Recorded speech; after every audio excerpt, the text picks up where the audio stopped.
miaravaka konikasitritra zay tonga eto ao tapaka sy namana miasa miravaka amintsy vao malakasitritra zay ao anatin'izao fanomanana ny fety zay ataontsika rahajoiny krismasy zany miazakazako hoe aminareo a ny lalam-pirenena indrindra taorian'ny fifidianana faran'teo iny ka dia raha fety azy dia verinay fa didy sy andraikitra minaga ny marina momba ny fifidianana fiodinana amin'izay folohan'ny republika folohan'ny republika ny Madagasikara ary nefa volazaka tamin'ny fanambarana zay nataoko malinady a dia betsaka tokoa ny tsy fanarahan-dalàna ny osoka ary metrakelaka mandritra ny fiodinana fahatelo amafisika tara fahatena ny trano zany a mandritra meloa mandritra ny androm-pifidianana na dia efa misy aza ny pilofo eto am-pinatananay dia manao ihany a mivoaka malagasy rehetra zay nahita sy miaina ny osoka fandrahonana ary ny fampiasan-kely mba ahosa hitsangana hijoro vavan'olombelona satria masina loatra hoe aminareo fananana ka anao mba tena zavatra maro asehotsika amafisika tara ary efa namafisika malintseo tamin'ireny débat reny fa tsy mitsipaka mihitsy ny valim-pifidianana raha toa ka ao anatin'ny fahamarinana tsy misy fitombonana tsy misy osoka ary ao anatin'ny fanararana tanteraka no nanatanterahana fifidianana amba ny fitolona fanjakana ny filoham-pirenena zay par intérim ny président de la république par intérim ny premier ministre ary conseiller mba handray ny andraikiny zay tarifi asyray aby ary mampiatra ny lalàna manan-kery fa toa ataon'izareo tsy hita fotsiny a ny zavatra mitranga eto amin'ny tany fanjakatsika ohatra mizavatsara ny lalàna raha ny momba ny fampiasana ny karapanony sambo kanefa dia tsy eno tsy hita mihitsy zay fampiarana ny sazy atao amin'ireny mampiasa amin'ireny karapanony sambo teny nefa dia tena misy pilofo misy ihany koa ny fampiasan-kely ka nafatesana olona ary nanatrano dia tsisy hetsika misy nataon'ireo anafisambolana kanefa dia tsy misy fandraisana ndraika hoe tsy mbola naherina iray ary izy hay leko misampy olona mitifitra le tany akazoabo sy tany faratifay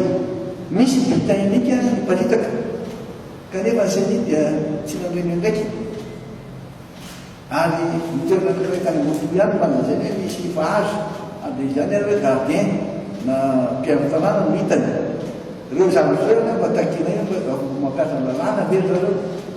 efa mba mijery hoe misy manaramaso reto ny zavatra atao fireneny ty ary voaka malagasy retina tokony aseo tsara no modely ny fotoana hoe tena manao miasanay zay ny antony ametahana an'io gouvernemanta zay iraisany io dia hoe anao mission anatanteraka ny fifidianana amin'ny Canada mba hoeken'ila rehetra crédible ary indrindra tena manarara transparent efa nozaiky ihany koa mitsy fanarahan-dalàna nataon'ny ministre ny afrikana kanefa dia tsisy fandraisana ndraikitra na fanadadina mba ho fantatry nireo rehetra misy marina na tsisy marina fa meza mibaikitsy ara-dalàna amin'ilay chef district ny préfet ny sous-préfet ary ny délégué ny chef tany hatramin'izao fotoan'izao dia mbola ny fandrahonana na ny pirenena izay samy joro vavolombelona tena antsona iseo satria laza amin'ireo fotsiny azy hoe ny pasteur any ambanivohitry mahajanga dia tena nandefa antso avo mihitsy mba indreo zay a fa nazo fandrahonana dia lasa mitsoka mandositra ao tapitanana dena zany kiny any asambava ny vadina pasteur efa nanderaka tapitanana avokoa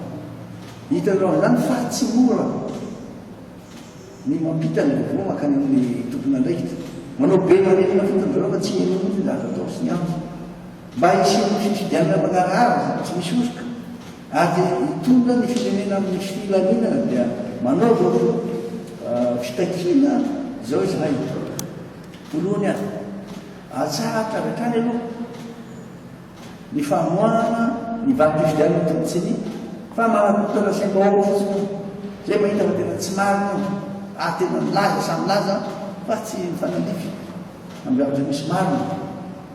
na amin'ny teknolojia ampiasaina zao ny informatika na reny fanovana PV reny na reny fahatokavany bulletin unique zay osika nentina mifidy reny faharoa atao avy hatrany ny fampitahana ny PV isaka ny bureau fandatsaham-paty io zany hoe mijereva zany zany ny procès verbal isaka ny fandatsaham-paty bureau de contrôle fahatelo ataony fanamarinana bulletin unique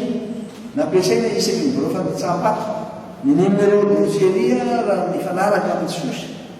ary ireo bulletin unique tsy nampiasainy tena zava-dehibe zany hoe aminareo hoe tsy maintsy miezaka isika mampita laza ny zavatra misy fa efatra farany ary dia ampiarina avy hatrany ny lalàna manakery amin'ireo olona namon'olona mampiasa karapanony sambo ary ireo mpampioromoro sy nampiasa ny zavatra osika toy ny bulletin unique tena akatarinay takinay ny asany ny gouvernement tany amin'izany satria fantatray fa mananadiditsy ndraiky izy mafisiky tsara fa ny fikatsahana fahamarina sy ny mangarara ny tadiavinay fa tsy sanatin'izany hoe anakorotana ny firenena tsy ekena ny tsy fanajana ny lalàna raha toa ka firenena tantarany Madagasikara mamerina manao antsoavo amin'ny vahoaka malagasy ny tena mba tena sahijoly izy ireo indrindra reo zay miverezinjoko ka tsy nomena tsy nizaraina reny karaha-pifidianana zay mety azy reny fa manjary hafa no nampiasa an'izy reny tamin'ny karaha-osika ary tsy fanarahana-dalàna koa no tsy fanarahana-dalàna koa